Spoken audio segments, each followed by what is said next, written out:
What's up, guys? Chris or Darth Chris, whatever you want to call me. And I just thought I would take a minute to introduce myself and introduce this channel. This is a new channel I have just completed, and I am going to be uploading content such as Star Wars movie news, Star Wars, whether it's comics, games, rumors, or theories, anything Star Wars related. That's what this channel is going to be about. Um, if you have a theory or if you have a rumor, then shoot it at me. Leave it in the comments. That's my main focus is to just speculate and debate with people and share my knowledge and share my theories and thoughts with you guys and see what you. Not all of you guys have to agree with me. That's not what my videos are supposed to do. I do not want everyone to agree with me. I just want people to hear my side. Maybe you think one thing, and then you'll hear my certain point of view of that, and then maybe it will make you think a little bit different towards your opinion. But my videos and what I have to say is not supposed to make you agree with me 100%. That's the beauty of debating. That's the beauty of Star Wars. It's such a big universe that it's just built on speculation.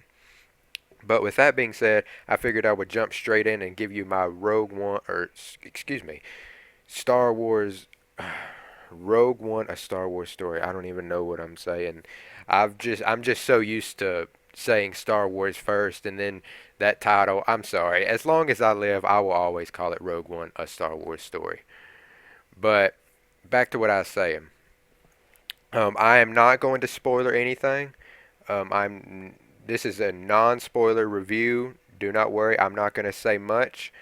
For those who have seen the movie, and if you would like to hear me leave a spoiler review, I probably will in a week or so. It's just that the movie's only been out for 2 days, and I don't want to spoil anybody's uh, hopes of seeing the movie or whatever. But let's just jump straight into it. Um, when there was some flaws with the movie. I did have a couple of flaws, but they're not big flaws like with episodes 1 or 2, The Phantom Menace or Attack of the Clones. They're not really big flaws. Mainly it's just at first no opening crawl. That's no spoil. Everyone knows there's no opening crawl to Rogue One. But that took me out of the Star Wars universe for a second right there when I realized there was no crawl. They had that opening shot in a galaxy far, far away, and then bam, no crawl, and it hit you hard. It really did. Some people are saying they were glad there wasn't a crawl, but for me, I mean, if any movie needed a crawl, it was this movie. You start off. It's easy to catch up on after a while, but then you start off a little clueless. I mean, I guess you have first time you've seen any Star Wars movie, especially if you watched them backwards, like most people. But that's another thing. When I watched 4, 5, and 6, and then I went back and watched 1, 2, and 3 when I was a kid, um, I feel like that's what made Star Wars mean as much to me as it did. You get to see uh, the original trilogy and how everything is laid out in the future, and then you go back and see how everything is made to that point, and that's just that's just beautiful to me. I don't really know how to explain it. But back to the subject. Like I said, I'm not spoiling anything, but Jyn Erso has Jyn Erso is a one of a kind character. I mean, this Felicity Jones took my breath away with her performance. There's one scene in particular um, that was my keen favorite in the entire movie, and I, hands down, a lot of people are comparing her to Daisy Ridley, who plays Rey in The Force Awakens. I really don't think you can compare the two because Daisy Ridley plays a character Rey who you're gonna be with for future films. You're gonna be with her for 8 and uh, 9 and hopefully on forward, but you don't know. And you can't really compare Jyn Erso and Rey because yes, they are both trying to find their biological parents in the films, but uh, so was that's just been a Star Wars story. uh, Anakin Skywalker was born with no father, and he eventually, in Episode 2 Attack of the Clones, went to find Shmi, his mother. And then Luke, who learned that Darth Vader was his father, went to confront Vader. That's just what Star Wars has always been about, a story of the Skywalkers and a story of family, a space soap opera. But anyway, it really has been bugging me how people are trying to compare Rey and Jyn. There's small things of comparison there, but nothing really that needs to be read into more than it is. No, Jyn is not Rey's mother. If you've seen the movie, you know exactly why she's not Rey's mother.